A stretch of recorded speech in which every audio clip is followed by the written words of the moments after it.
Patay ang usa ka 30 anyos nga lalaking pintor human giingong natagak sa ika-17 andana sa gitrabahoang edipisyo diha sa Lapu-Lapu Street, Barangay Apas, siyudad sa Sugbo.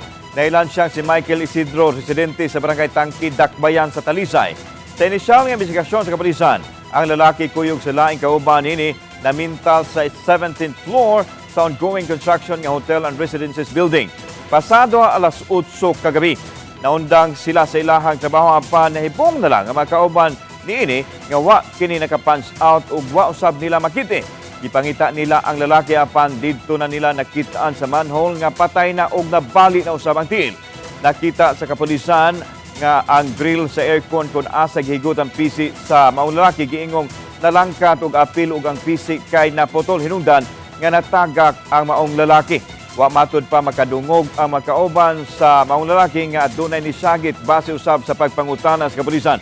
Apan giklaro ni Police Major Romeo Kaakoy nga paladman pa nila ang ilang investigasyon diin apil silahang tan-awon kung huyang ba ang gipatuman nga safety measures.